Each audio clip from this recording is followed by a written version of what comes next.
अस्सलाम वालेकुम स्टूडेंट, आप देख रहे हैं मेरा चैनल लर्निंग फोर्स।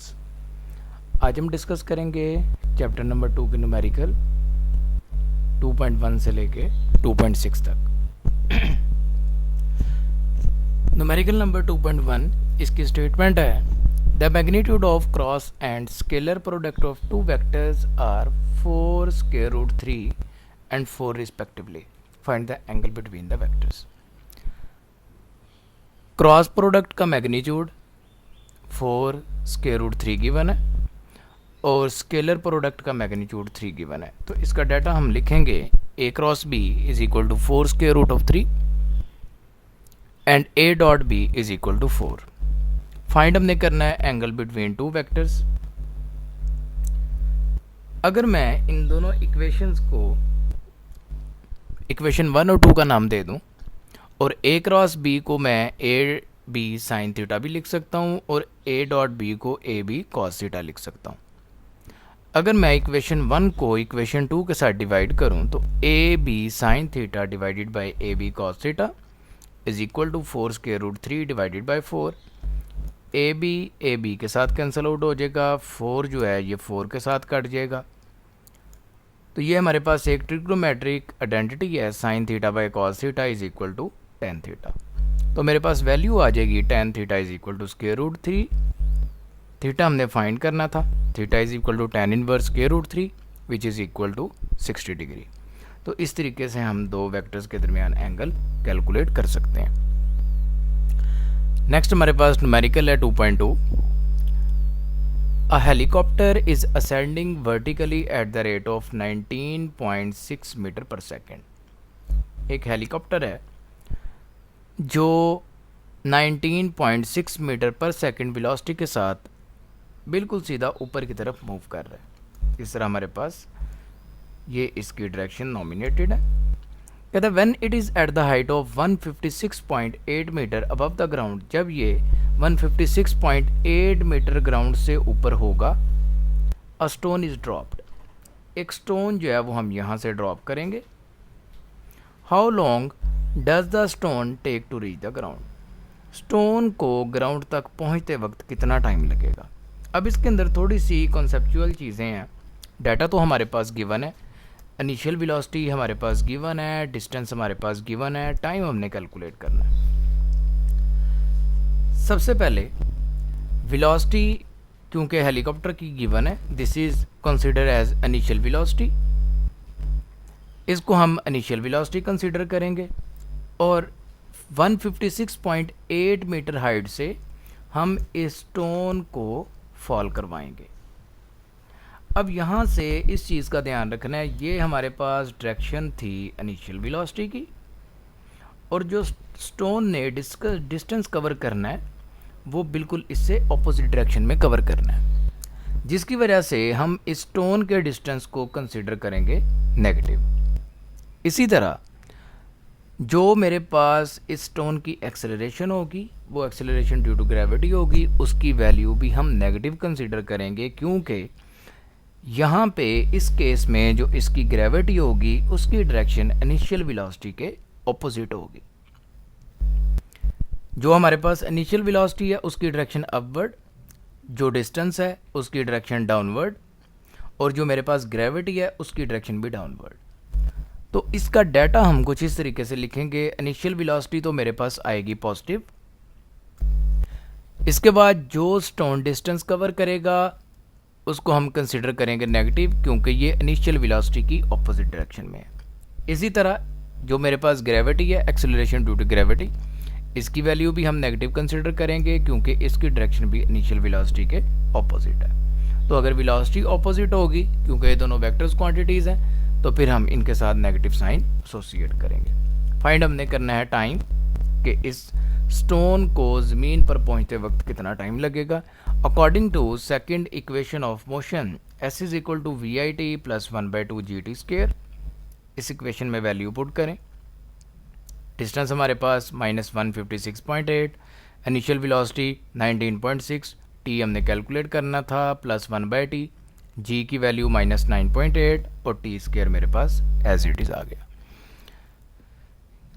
ये जो 2 डिवाइड हो रहा था ये 9.8 के साथ जो है वो कैंसल आउट हो जाएगा और 9.8 की जगह पे आ जाएगा 4.9। इस सारी इक्वेशन को 4.9 से डिवाइड कर दें, या 4.9 जो है वो यहाँ से कॉमन लें, इसको दूसरी साइड पे डिवाइड कर दें। जिस तरीके से आपको आसान लगता है उस तरीके से आप कर सकते हैं। अगर मैं इस सारी इक्वेशन को 4.9 से डिवाइड करूं तो मेरे पास इक्वेशन आ जाएगी -32 is equal to T40 minus T square. Equation को अरेंज किया, अब ये मेरे पास एक क्वाड्रेटिक इक्वेशन बन रही है T square -40 minus 32 is equal to 0। इसके फैक्टर्स बनाएं। फैक्टर्स बनाने के बाद ये सिंपल सा तरीका है इसके फैक्टर्स बनाने का। मेरे पास दो वैल्यूज़ आएंगी, एक t+4 जिसकी वजह से t की वैल्यू आएगी टाइम -4 सेकेंड, और दूसरी मेरे पास वैल्यू आएगी t-8 is equal to 0 and t is equal to 8 second. Time जो है वो हमारे पास कभी भी नेगेटिव नहीं हो सकता, इस वजह से t is equal to 8 second will be the correct answer. Next हमारे पास न्यूमेरिकल नंबर 2.3 कहता है a plus B is equal to a minus बी। ये इसका ये जो मॉडुलस का सिंबल है ये इसके सिर्फ मैग्नीट्यूड को शो कर रहा है। ये प्रीवियस न्यूमेरिकल के अंदर भी ये हमने यूज़ किया था कि जो a प्लस बी का मैग्नीट्यूड है इर्रिस्पेक्टिव ऑफ इट्स डायरेक्शन वो a माइनस बी के मैग्नीट्यूड के इक्वल है। कहता प्रूव करें कि a b जो है ये दोनों एक दूसरे के परपेंडिकुलर हैं। अगर हम ये कंसीडर कर लें कि a और b दो परपेंडिकुलर वेक्टर्स हैं जिनका मैग्नीट्यूड सेम है। अगर हमारे पास दो परपेंडिकुलर वेक्टर्स हैं और उनका मैग्नीट्यूड सेम है, ये मेरे पास वेक्टर a, ये मेरे पास वेक्टर b, इन दोनों को हमने परपेंडिकुलरली ड्रॉ कर लिया। अब इसका अगर मैं सम कैलकुलेट करूं तो ये मेरे पास इसका सम आ गया a प्लस बी। और अगर ये मेरे पास दोनों सेम मैग्नीट्यूड के वेक्टर होंगे तो इनके दरमियान जो मेरे पास इसका एंगल बनेगा वो हमारे पास बनेगा 45 डिग्री, और यहाँ पे भी एंगल जो बनेगा वो भी 45 डिग्री बनेगा, क्योंकि ये एक तरह की एक आइसोसेलेस ट्राइंगल बनेगी। यहाँ पे एंगल 90 डिग्री और ये दोनों एंगल मेरे पास आ जाएंगे 45 डिग्री। और अगर मैंने a माइनस बी कैलकुलेट करना है तो उसके लिए मुझे माइनस बी वेक्टर चाहिए, तो माइनस बी वेक्टर बिल्कुल इसके ऑपोजिट डायरेक्शन में हम ड्रॉ करेंगे, दिस इज़ माइनस बी, और यहाँ से जो रिजल्टेंट ड्रॉ करेंगे वो मेरे पास आ जाएगा a माइनस बी। अब यहाँ से हम इसको देख सकते हैं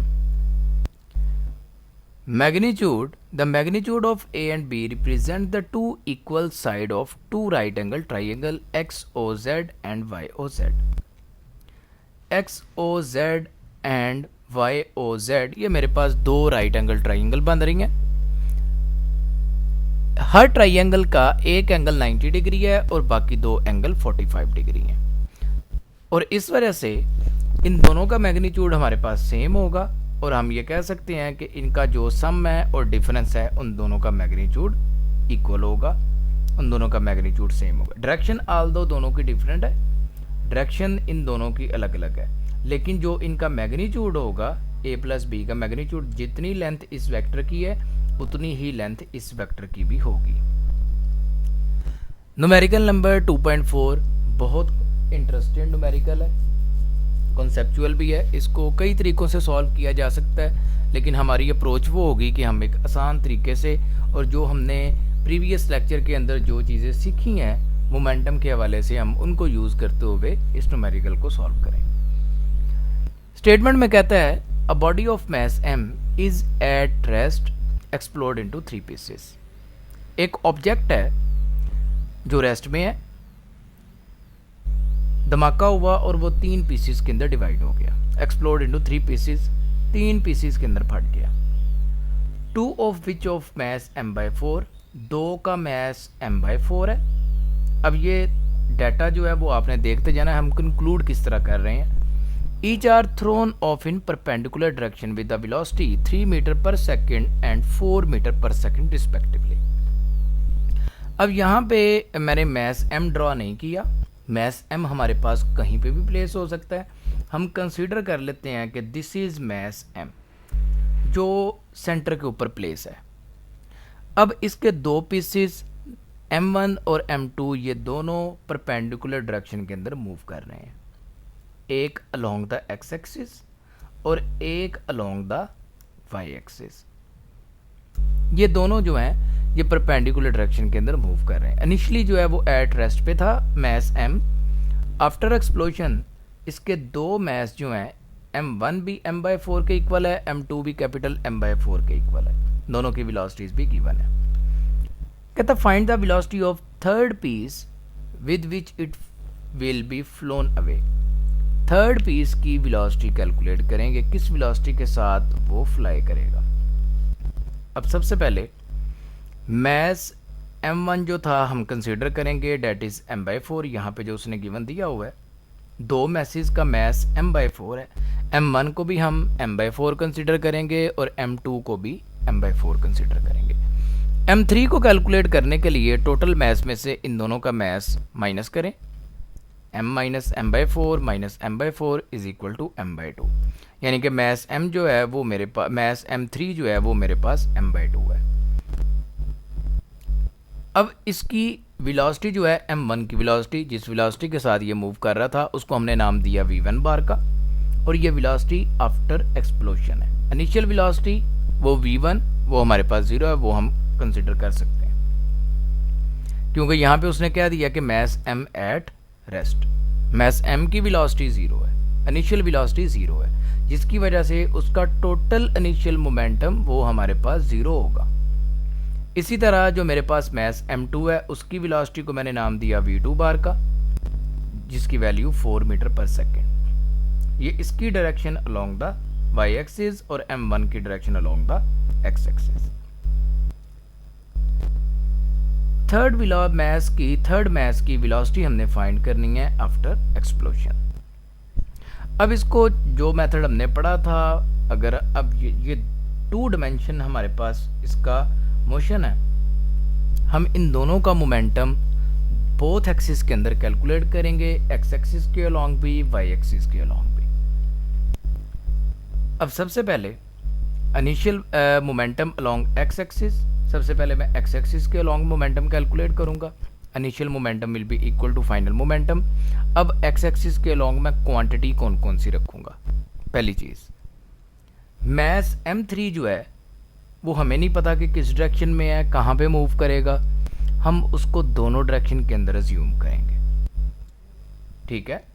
और अगर मैं x डायरेक्शन के अंदर देखूं तो x डायरेक्शन के अंदर मैस m1 मूव कर रहा है। अगर मैं इसका फाइनल मोमेंटम देखूं, फाइनल मोमेंटम के अंदर पहले मेरे पास आ जाएगा मैस m1 v1, इस मैस m1 का momentum along the x axis, और जो मेरे पास m3 है मैं उसका मोमेंटम भी along the x axis consider करूंगा। तो उसके मोमेंटम को हम लिख सकते हैं प्लस m3 v3 x बार, क्योंकि मोमेंटम अलोंग x एक्सिस है।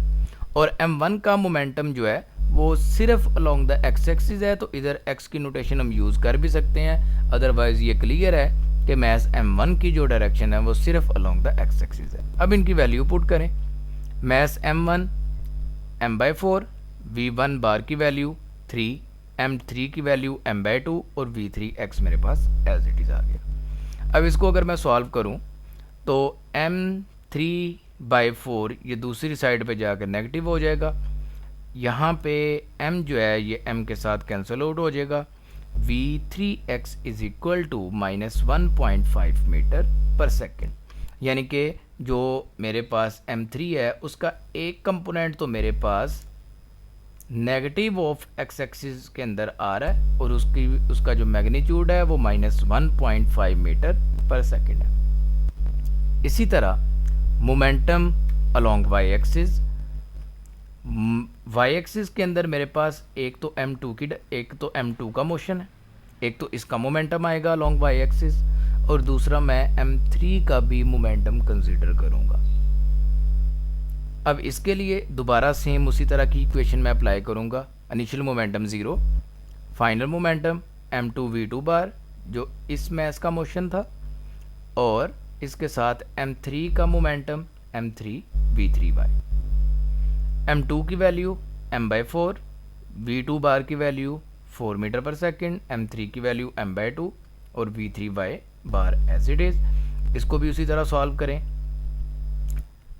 m जो है वो m के साथ कैंसिल आउट हो जाएगा, 4 के साथ कैंसिल आउट हो जाएगा, 2 जो है वो दूसरी साइड पे जाके 1 से मल्टीप्लाई होगा और मेरे पास v3 y की वैल्यू आ गई -2 मीटर पर सेकंड। अब यहाँ पे मेरे पास जो v3 है इसकी दो वेलोसिटीज़ हैं, एक एक्स डायरेक्शन में, एक y डायरेक्शन में। अगर y की डायरेक्शन में यहाँ पे प्लॉट करूँ तो इसका जो y डायरेक्शन के अंदर वेलोसिटी है that is -2 metre per second. इसको आगे सॉल्व करते हैं। जो मेरे पास एक्स डायरेक्शन के अंदर इसकी वेलोसिटी थी डेट इज़ -1.5 और y एक्सिस के अंदर जो इसकी वेलोसिटी थी that is -2 metre per second. अब मैंने v3 बार की वैल्यू फाइंड करनी है। मैं उसी तरह वेलोसिटी का मैग्नीट्यूड कैलकुलेट कर लूँगा, v(x)² + v(y)²। तो ये मेरे पास v3 बार की वेलोसिटी आ गई। अब हमने फाइंड करनी है इसकी डायरेक्शन। अब यहाँ से अगर मैं इन दोनों वेक्टर्स का v1 बार और v2 बार, एक x एक्सिस में है एक y एक्सिस में है, अगर इनकी मैं रिजल्टेंट वैल्यू या रिजल्टेंट वेक्टर ड्रॉ करूं तो वो मेरे पास कुछ इस डायरेक्शन में वेलोसिटी का वेक्टर आएगा। इसी तरह v3 की जो वेलोसिटी है उसका x कंपोनेंट मेरे पास इस डायरेक्शन में है, y कंपोनेंट इस डायरेक्शन में है और v3 का जो मैग्नीट्यूड होगा, वेलोसिटी का मैग्नीट्यूड और वेलोसिटी की जो डायरेक्शन होगी वो कुछ इस डायरेक्शन में आएगी। ये मेरे पास डेट इज़ m3, ये मेरे पास m3 है, ये उसकी रिजल्टेंट वेलोसिटी, उसका मैग्नीट्यूड 2.5 मीटर पर सेकंड और इसकी डायरेक्शन को हम लिख सकते हैं कि जो m1 और m2 के रिजल्टेंट वेलोसिटी का जो वेक्टर था बिल्कुल उससे ऑपोजिट मेरे पास m3 की वेलोसिटी होगी। The velocity of mass m3 is opposite the resultant velocity vector of two masses। तो इसको इस स्टेटमेंट के साथ हम इसके डायरेक्शन को कोट कर सकते हैं। नेक्स्ट है हमारे पास 2.5, बहुत ही सिंपल न्यूमेरिकल है। A cricket ball is hit upward with a velocity 20 metre per second. एक क्रिकेट बॉल को 20 मीटर पर सेकंड के साथ हिट किया, डेट इज इनिशियल वेलोसिटी। उसका एंगल था 45 डिग्री। कहता कैलकुलेट करते हैं time of flight, maximum height and how far away it hit the ground, कितनी दूर वो ग्राउंड के साथ जाके हिट करेगा। इनिशियल वेलोसिटी हमारे पास 20 मीटर पर सेकंड, एंगल मेरे पास 45 डिग्री गिवन है। कैलकुलेट हमने करना है टाइम, हाइट एंड रेंज। सबसे पहले ये हमारे पास एक प्रोजेक्टाइल मोशन है, प्रोजेक्टाइल मोशन के फार्मूलाज यूज़ करेंगे। टाइम ऑफ फ्लाइट हमने कैलकुलेट करना है, time is equal to 2vi sin theta divided by g. इसकी वैल्यू पुट की, इसको सॉल्व किया, 2.89 मेरे पास इसका टाइम आ जाएगा। इसी तरह हाइट कैलकुलेट करनी है, हाइट का formula vi² sin² theta divided by G divided by 2g। इसके अंदर वैल्यू पुट करें। अब साइन 45 की पहले वैल्यू कैलकुलेट करेंगे, फिर इसका स्केयर लेंगे, फिर उसको 20 के स्केयर के साथ मल्टीप्लाई करेंगे। हमारे पास नॉमिनेटर की वैल्यू आएगी 199.9 डिवाइडेड बाय 19.6। इसको कैलकुलेट करें, हाइट की वैल्यू मेरे पास आ जाएगी 10.2 मीटर। फिर हमने रेंज कैलकुलेट करनी है, vi² sin 2 theta divided by G. Sine 2 को जब 45 से मल्टीप्लाई करेंगे तो डेट इज़ 90, साइन 90 की वैल्यू मेरे पास 1 होती है, तो हम इसको 400 डिवाइडेड बाय 9.8 तो वैल्यू आ जाएगी 40.9 मीटर। तो ये हमने तीन चीज़ें इसके अंदर कैलकुलेट करनी थी। आज का last numerical 2.6, a 20 gram ball hit the wall of a squash court with the constant force of 50 Newton. एक स्क्वाश कोर्ट है जिसके अंदर 20 ग्राम बॉल को हमने कांस्टेंट फोर्स 50 न्यूटन के साथ हिट किया। कहता है if the impact time of force is 0.5 second, अगर हमारे पास टाइम इम्पैक्ट ऑफ फोर्स का टाइम 0.5 सेकेंड हो, इम्पल्स कैलकुलेट करते हैं। अब यहाँ पे हमारे पास मैस गिवन है, फोर्स 50 न्यूटन गिवन है और टाइम जो है वो 0.5 सेकेंड गिवन है। कैलकुलेट करनी है हमने इम्पल्स। इम्पल्स का फार्मूला है फोर्स इंटू टाइम।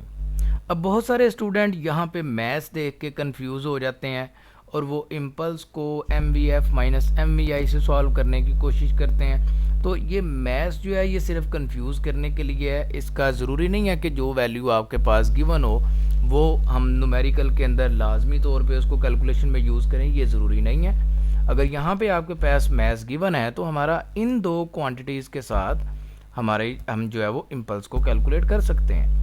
तो इस मैथ्स को देख के कंफ्यूज नहीं होना, मैथ्स उन्होंने दे दिया है, डेट्स ओके, हम इसको यूज़ नहीं करेंगे। इम्पल्स जो है वो हम फोर्स और टाइम से कैलकुलेट करेंगे। Impulse is equal to force into time. Force हमारे पास गिवन थी 50 न्यूटन एंड टाइम 0.5 सेकेंड। तो ये हमारे पास इम्पल्स की वैल्यू आ जाएगी 25 न्यूटन सेकेंड। तो ये स्टूडेंट हमारा आज का न्यूमेरिकल था। नेक्स्ट लेक्चर के साथ इंशाल्लाह जल्द हाजिर होंगे और हम उसमें बाकी के जो न्यूमेरिकल हैं वो डिस्कस करेंगे। अल्लाह हाफिज़।